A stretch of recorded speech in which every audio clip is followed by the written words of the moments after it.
Movie के शुरू में हम हम्बर्ट को देख पाते हैं। वो इंजर्ड है, फिर भी वो ड्राइव कर रहा है। वो अपनी कहानी हमें बताता है। वो कहता है, लॉलिता मेरा सब कुछ थी, मेरा प्यार थी। फिर हम्बर्ट का बचपन दिखाया जाता है। वो जब 14 इयर्स का था तभी उसे प्यार हो गया था। उस लड़की का नाम था एनाबेल। वो भी हम्बर्ट से प्यार करती थी।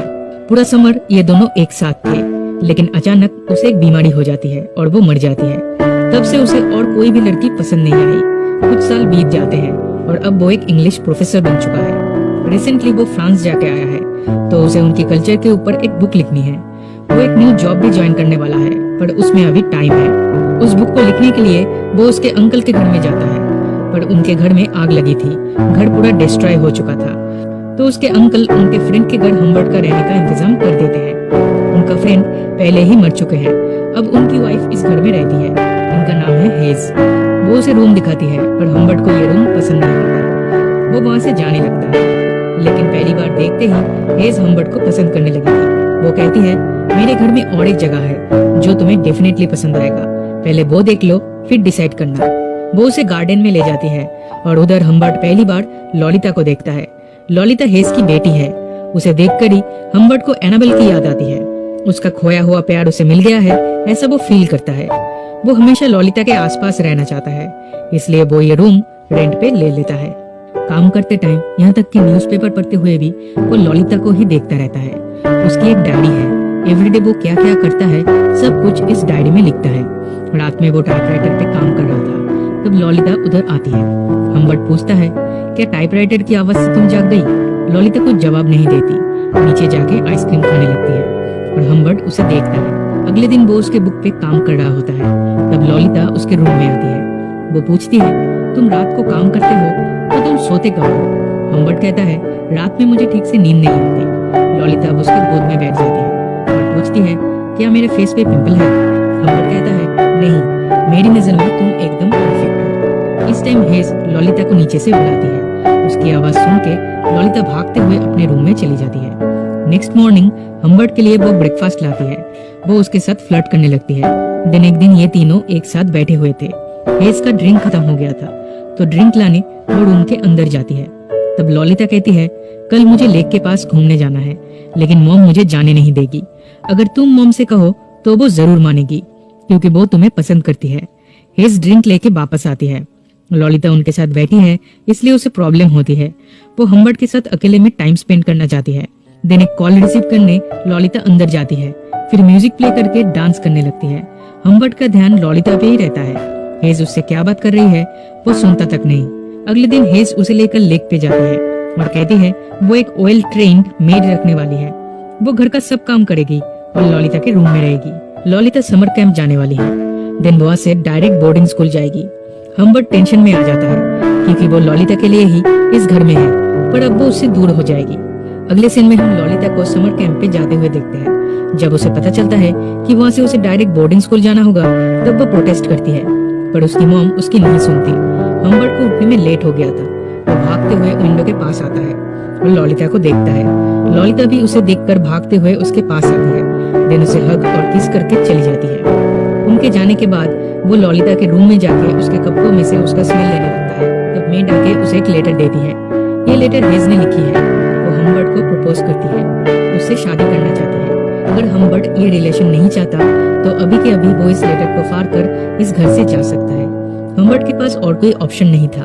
अगर वो इस घर से चला जाएगा तो हमेशा के लिए वो लॉलिता से भी दूर हो जाएगा। इसलिए वो हेज का प्रपोजल एक्सेप्ट कर लेता है और उससे शादी भी करता है। हेज उसके साथ इंटीमेट होना चाहती है, पर वो उसे अवॉइड करता है। बड़े ही चालाकी से उसके खाने में स्लीपिंग पिल्स मिला के उसे सुला देता है। पर एक दिन हेज खाना नहीं खाती। हम्बर्ट को लगता है वो डिनर करके सो गई है। वो भी उसके पास जाके सो जाता है और इस टाइम हेज उसके साथ इंटीमेट होती है। उसे लगता है इस स्लीपिंग पिल से और काम नहीं चलेगा, तो डॉक्टर के पास जाके और भी पावरफुल पिल्स वो लेता है। दिन घर आके देखता है हेज रोते रोते उस डायरी को पढ़ रही है। हम्बर्ट ने हेज को द फैट काउ नाम से मेंशन किया होता है। लॉलिता को वो पसंद करता है और इसलिए उसे हेज से शादी करना पड़ा। ये भी डायरी में लिखा था। हेज उसे कन्फ्रंट करती है, तो हम्बर्ट उसे समझाता है, उसके लिए ड्रिंक लाता है, पर वो भागते हुए घर से निकल जाती है। हम्बर्ट भी उसके पीछे जाता है, बट अनफॉर्चुनेटली हेज का एक्सीडेंट हो जाता है।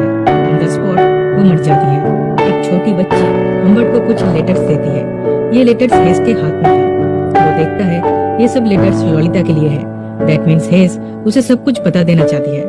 वो फौरन इन लेटर्स को जला देता है। देन लॉलिता को लेने समर कैंप पे जाता है। लॉलिता हम्बर्ट को देखकर बहुत खुश होती है। वो उसे डैड कह के बुलाती है। वो अपनी मॉम के बारे में भी पूछती है। उसे नहीं पता कि उसकी मॉम मर चुकी है। हम्बर्ट कहता है हेज बीमार है इसलिए वो नहीं आ पाई, वो हॉस्पिटलाइज्ड है। देन कहता है आज की रात हम दोनों एक होटल में रुकेंगे। देन कल या परसों हेज से मिलने जाएंगे। लॉलिता कहती है कैंप पे मैंने बहुत मजे किए हैं, बहुत सारे लड़के मेरे फ्रेंड्स बने, मैं तुम्हारे साथ और फेथफुल नहीं रही।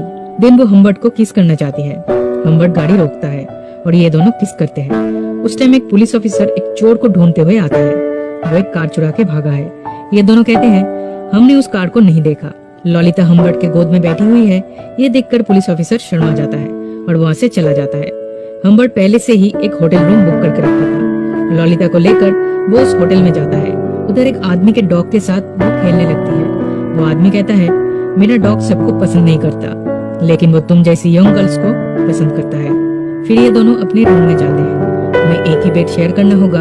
ये देखकर लॉलिता कहती है अगर मॉम को इस बारे में पता चला तो वो तुम्हें डिवोर्स दे देगी और मुझे भी मार डालेगी। तब हम्बर्ट कहता है हम लोग रिच नहीं है, हमारे पास उतने पैसे नहीं है कि 2 रूम अफोर्ड कर सके। दिन डिनर करते टाइम वो उस आदमी को फिर से देख पाती है। लॉलिता कहती है मैं इस आदमी को जानती हूँ, ये एक फेमस राइटर है, इसने बहुत सारे प्लेस लिखे हैं। रूम में जाकर हम्बर्ट उसकी ड्रेस चेंज करने में मदद करता है। देन उसे सुला के बाहर आता है। बाहर वो राइटर भी बैठा था, उसका नाम है क्विल्टी। इन दोनों में नॉर्मल बात होती है, लेकिन हम्बर्ट को लगता है वो लॉलिता के बारे में ही बात कर रहा है। हम्बर्ट को पता है वो जो लॉलिता के साथ कर रहा है वो गलत है। उसे एक डर सा लगता है, इसलिए वो ऐसा इमेजिन करता है। देन रूम में वापस आके लॉलिता के पास सो जाता है। मॉर्निंग में लॉलिता उसे किस करने लगती है। उसके कान में बताती है उसने कैंप में क्या क्या किया है। सब सुन के हम्बर्ट शॉक्ड हो जाता है। वो बिलीव नहीं कर पाता कि लॉलिता ऐसा कर सकती है। फिर ये दोनों इंटीमेट होते हैं। देन इस होटल से चले जाते हैं। कुछ देर बाद एक गैस स्टेशन पे रुकते हैं। लॉलिता अपनी मॉम को कॉल करना चाहती है, पर हम्बर्ट उसे कॉल करने नहीं देता। लॉलिता जब इसका रीजन पूछती है तब वो उसे सच बता देता है कि उसकी मॉम मर चुकी है। ये सुनकर लॉलिता बहुत रोती है। वो हम्बर्ट पे गुस्सा करती है क्योंकि उसने इतनी देर तक सच छुपा के रखा था। रात में ये दोनों एक होटल में रुकते हैं। उधर लॉलिता हम्बर्ट को पकड़कर सो जाती है और उसे माफ भी कर देती है क्योंकि अब हम्बर्ट के बिना और कोई नहीं है उसके पास। हम्बर्ट उसके साथ एक कंट्री घूमना चाहता है, इसलिए ये दोनों रोड ट्रिप पे निकल पड़ते हैं। लॉलिता उसे बहुत परेशान करती है, पर वो कभी गुस्सा नहीं होता। वो ये सब एंजॉय करता है। वो उसे ड्राइव करना सिखाता है, उसके साथ टेनिस भी खेलता है। हम्बर्ट जानता है लॉलिता के साथ वो जो कर रहा है सबकी नजर में वो गलत है, पर हम्बर्ट को इससे कोई फर्क नहीं पड़ता। ये उसकी लाइफ है और वो अपनी लाइफ में खुश है। लॉलिता को जब भी उसकी मॉम की याद आती थी वो बहुत रोती थी। तब हम्बर्ट उसे संभाल लेता था। कुछ दिनों में उसकी छुट्टियां खत्म हो जाती है और उसे उसके जॉब में ज्वाइन करना पड़ता है।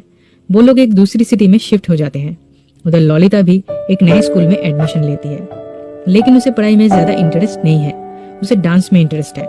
लॉलिता के स्कूल में एक प्ले होने वाला है और वो इस प्ले में एक्टिंग करने वाली है, बट हम्बर्ट उसे मना करता है। उसे लगता है प्ले के दौरान लॉलिता का दूसरे लड़कों के साथ अफेयर हो सकता है, इसलिए वो इनसिक्योर फील करता है। तब लॉलिता उसके साथ रोमांस करने लगती है, उसे अपने कंट्रोल में ले लेती है। फाइनली हम्बर्ट राजी हो जाता है। वो उसे पॉकेट मनी देता है। इसी बहाने वो पॉकेट मनी भी बढ़ा लेती है। एक दिन उसकी टीचर हम्बर्ट को मिलने बुलाती है। वो डर जाता है। उसे लगता है टीचर को उसके और लॉलिता के बारे में सब कुछ पता चल गया है, पर उसकी टीचर कहती है क्लास में जब भी सेक्स एजुकेशन का टॉपिक आता है तब लॉलिता उसे इग्नोर करती है। वो इसमें एकदम इंटरेस्ट नहीं दिखाती। हम्बर्ट कहता है वो इस बारे में लॉलिता से बात करेगा। फिर एक दिन लॉलिता की पियानो टीचर उसे कॉल करके कहती है पिछले 2 दिनों से वो क्लास में नहीं आ रही है। हम्बर्ट तब उससे पूछता है तुम्हारे पियानो क्लासेस कैसे चल रहे हैं। लॉलिता कहती है बहुत अच्छा चल रहा है। वो झूठ बोलती है, इसलिए हम्बर्ट उसे कन्फ्रंट करता है। वो कहता है पिछले 2 क्लासेस तुमने मिस किए हैं, उस टाइम तुम कहाँ थी। लॉलिता कहती है मैं मेरे फ्रेंड्स के साथ थी, प्ले की तैयारी कर रही थी। हम्बर्ट उस पर बिलीव नहीं करता। लॉलिता की फ्रेंड को कॉल करता है। लॉलिता ने जो कहा था उसकी फ्रेंड भी वही कहती है। दिन गुस्से में वो घर से निकल जाती है। हम्बर्ट उसे बहुत ढूंढता है, पर वो कहीं नहीं मिलती। फाइनली एक कैफे में उसे लॉलिता दिखती है। वो माफी मांगता है, उसे आइसक्रीम खिलाता है। तब लॉलिता मान जाती है, लेकिन एक कंडीशन पे। वो हम्बर्ट के साथ फिर से रोड ट्रिप पे जाना चाहता है और इस बार लोकेशन वो चूज करेगी। फिर ये दोनों रोड ट्रिप पे निकल जाते हैं। कुछ दिनों बाद हम्बर्ट नोटिस करता है कोई उनका पीछा कर रहा है। वो उस गाड़ी का नंबर नोट कर लेता है और ललिता से कहता है इसे संभाल के रखना, इस पे च्युइंग गम मत लगाना। ऐसा चलता रहता है। ये दोनों जहाँ भी जाते हैं वो आदमी भी उनके पीछे पीछे जाता है। एक दिन वो एक गैस स्टेशन पे रुकते हैं। तब ललिता के साथ वो आदमी बात कर रहा होता है। वो भागते हुए आता है पर उसे पकड़ नहीं पाता। जब वो ललिता से उसके बारे में पूछता है तो ललिता कहती है वो एक स्ट्रेंजर था, वो मैप के बारे में पूछ रहा था। तब हम्बर्ट उसे कहता है तुम यंग हो, लोग तुम्हारा फायदा उठाना चाहते हैं, इसलिए फिर कभी तुम किसी स्ट्रेंजर से बात नहीं करोगी। ये लोग अपना ट्रिप कंटिन्यू करते हैं और वो आदमी भी उनका पीछा करता रहता है। एक दिन हम्बर्ट अपनी कार रोककर उस आदमी को पकड़ने जाता है पर वो कार रिवर्स में लेकर वहाँ से भाग जाता है। देन ललिता से वो उस कार के नंबर मांगता है पर ललिता उस पे च्युइंग गम चिपका दी थी। हम्बर्ट गुस्सा होके उसे स्लैप करता है। वो रोते रोते कार से निकल जाती है। हम्बर्ट भी उसके पीछे जाता है और इस बार भी उसे मना लेता है। ये दोनों एक होटल पे रुकते हैं। हम्बर्ट ललिता को रूम में रहने के लिए कहता है और खुद जाके फ्रूट्स ले आता है। वापस आके देखता है ललिता के पैर में कीचड़ लगा हुआ है। इसका मतलब वो रूम से बाहर निकली थी। वो कहाँ गई थी पूछने पर वो कुछ जवाब नहीं देती। उसे जो भी पॉकेट मनी मिलता था वो सब कुछ सेव करके रखती थी। हम्बर्ट जब पूछता है इन पैसों का तुम क्या करोगी, ललिता तब भी कुछ जवाब नहीं देती। हम्बर्ट बहुत डर जाता है। उसे लगता है ललिता उस आदमी के साथ भाग जाना चाहती है। वो फोर्सफुली उसके साथ इंटीमेट होता है। उससे उस आदमी के बारे में पूछता है पर ललिता कुछ जवाब नहीं देती, बस स्माइल करती है। फिर से ये दोनों ट्रिप पे निकल पड़ते हैं लेकिन ललिता की तबीयत अचानक खराब हो जाती है। उसे हॉस्पिटल में एडमिट करना पड़ता है। डॉक्टर कहते हैं उसे आज रात हॉस्पिटल में ही रहना होगा और हम्बर्ट को घर जाने के लिए कहते हैं। अगले सुबह वो हॉस्पिटल में कॉल करके ललिता के बारे में पूछता है। नर्स कहती है ललिता के अंकल आके कुछ देर पहले ही उसे डिस्चार्ज करके लेके गए हैं। हम्बर्ट भागते हुए हॉस्पिटल पहुंचता है। डॉक्टर्स को मारने लगता है। वो समझ जाता है जो आदमी उनका पीछे कर रहा था वही ललिता को लेके गया है। उसे लगता है डॉक्टर्स भी उसके साथ मिले हुए हैं। दिन पुलिस आ रही है देखकर वो वहाँ से निकल जाता है। इसके बाद से वो हर जगह ललिता को ढूंढता है। अलग अलग टाउन में जाकर अलग अलग होटल्स में वो उसे ढूंढता है पर वो कहीं नहीं मिलती। 2 महीनों तक वो उसे ढूंढता है फिर ढूंढना बंद कर देता है। इसके 3 साल बाद हम्बर्ट को ललिता का लेटर मिलता है। ललिता की शादी हो चुकी है। वो अपने हस्बैंड के साथ बहुत खुश है। वो प्रेग्नेंट है। उसे कुछ पैसों की जरूरत है जो वो हम्बर्ट से मांगती है। वो उसका एड्रेस भी देती है। हम्बर्ट को इसी दिन का इंतजार था। वो अपनी गन लेकर निकल पड़ता है। ललिता के हस्बैंड को मारकर वो बदला लेना चाहता है। फाइनली वो ललिता से मिलता है। वो उसके हस्बैंड को भी देखता है पर वो ये आदमी नहीं है जो उनका पीछा कर रहा था। ललिता सरप्राइज्ड होती है और पूछती है क्या तुम्हें अभी तक नहीं पता वो आदमी कौन था। असल में वो क्विल्टी था, वही राइटर जो उन्हें उस होटल में मिला था। वो बहुत फेमस है, दैट्स व्हाई ललिता भी उसे पसंद करती थी, इसलिए वो उसके साथ भाग गई।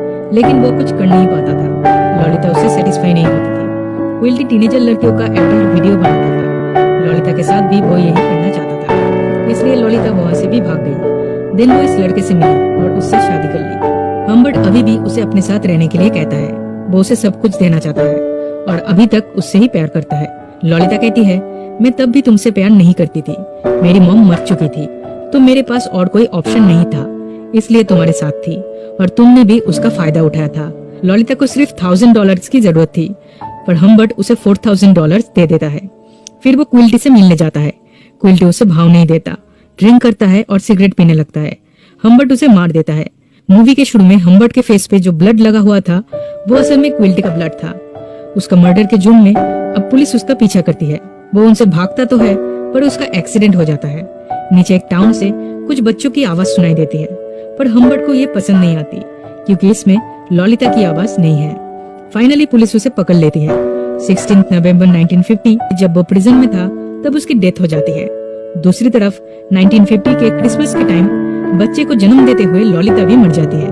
और इसी के साथ ये मूवी यहीं पे खत्म।